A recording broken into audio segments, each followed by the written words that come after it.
C'est à 40 ans, au milieu d'un peuple idolâtre, que Mahomet allait recevoir le tout premier jet d'une révélation. Un court texte de 5 versets qui lui a ordonné de lire au nom d'un créateur unique. Mahomet est issu d'une terre qui était en pleine mutation avant sa naissance, autour de 571 après Jésus-Christ. Annoncé nommément par le Christ, selon le Coran, le fondateur de l'islam sera déclaré sceau des prophètes, c'est-à-dire ultime messager de Dieu dans ce livre même à lui révélé. Orphelin de père, à l'âge de 5 ans, il perd sa mère, puis son grand-père, un patriarche de la Mecque qui l'a chéri. Élevé désormais par son oncle, il a connu une enfance très modeste et appris avec l'âge le métier de caravanier. Estimé de tous les siens, à 25 ans, il épouse Khadija, une riche Mécoise beaucoup plus âgée.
مشى الرعاة قرأ اسم ربك نزل عليه الوحي وجاء خديجة يتخلج كل بكلاله يتخلج وعليه رعدية مزوغ بحد ما لقى خديجة مشيت قالت هزت ولد عمها ورقة وقالت له راه محمد راه جا من الغار راه هكا راه عليه سخانة وراه عادية ومريض ماشي قد قال هذاك ننزل على موسى راه سوى نبي فرحت خديجة ومشيت بشرت وقالت له كتب النبي.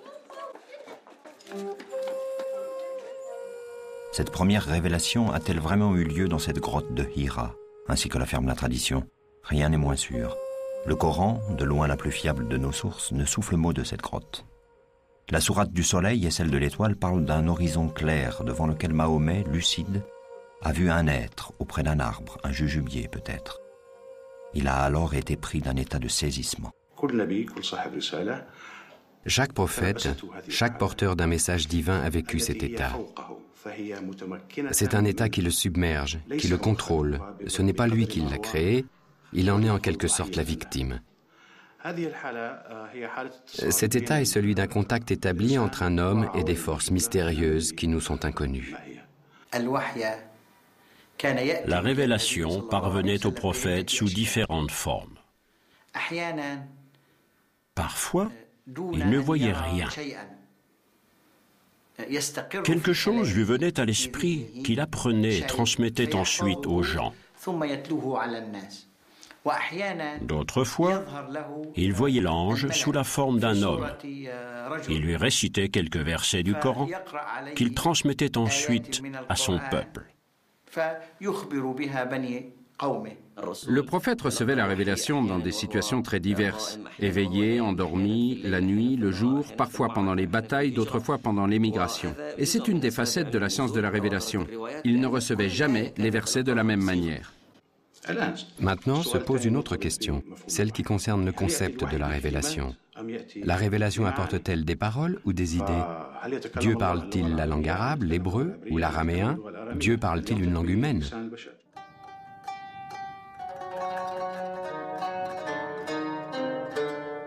La tradition islamique reconnaît la panique de Mahomet après le choc de la révélation. Sa femme Khadija le présente à un proche parent, son cousin Waraka, qui le rassure et voit en lui un prophète. Ainsi en rajoute la légende, les pierres lui auraient parlé pour saluer en lui l'envoyé de Dieu.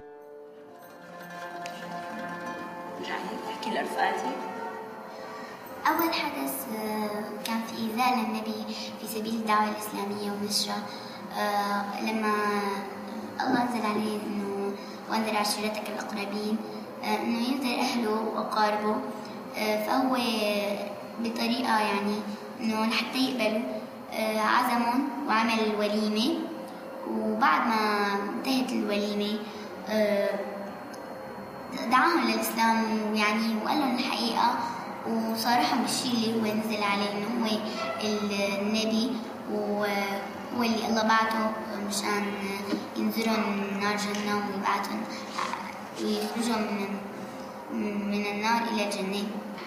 فمنهم من تبعه ومنهم من أعرض واستسخف هذا الشيء ومن اللي أعرضوا عمه الطاغي أبو لهب كان كتير ظالم وكان كافر فهو لما سمع هذا الشيء استسخف هذا الشيء وقال له إنه تبا لك لهذا جمعتنا فالله مستحيل يعني يقبل إنه هيك نبي الله إنه ينهان أو شيء فالله انتقاما للنبي ولحتى يستبد له حقه من عمه الطاغي أنزل سورة المسد وهي التي تقول أعوذ بالله من الشيطان الرجيم بسم الله الرحمن الرحيم تبت يدا أبي لهب وتب ما أغنى عنه ماله وما كسب سيصلى نارا ذات لهب وامرأته حمالة الحطب في جيدها حبل من مسد صدق الله العظيم. ربنا إيناس الله يرضى عليك سفولة لإيناس. مين بدك تحكي لنا قصة سورة الضحى وسبب نزولها؟ تعالي أنا.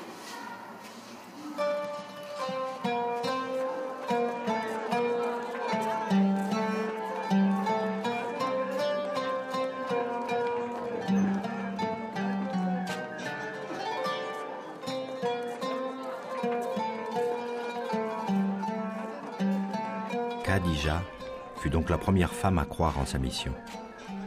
Le premier des convertis au nouveau message, parmi les hommes, fut son ami de toujours Abou Bakr, modeste commerçant. Ali, son cousin, est classé par la tradition comme le premier enfant à entrer en islam. Voilà le premier noyau dur de ses adeptes, un homme de son âge, une épouse déjà âgée et un gamin de 10 ans.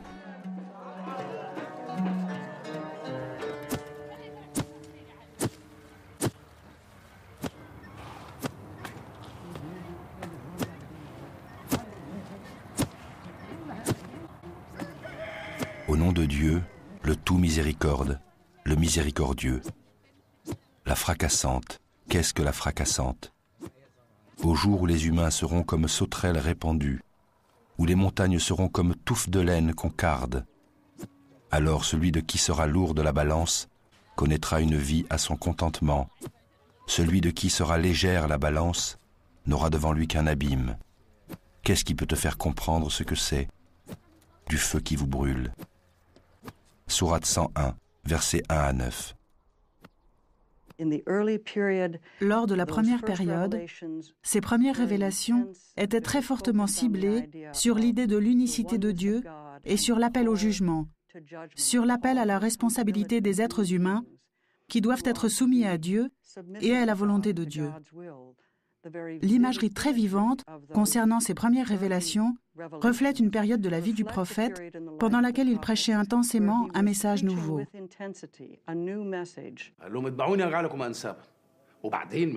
Il leur a dit « Suivez-moi, je ferai de vous des gens de lignage. Et de plus, après, vous posséderez aussi les richesses de Khosroé et de César. » Il a compris, grâce à sa perspicacité, que les empires romains et perses étaient en voie de disparition, que la région ne serait plus dominée et qu'il fallait combler le vide.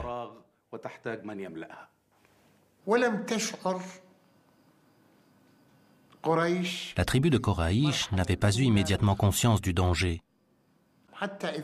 Ce n'est que lorsque le prophète s'est attaqué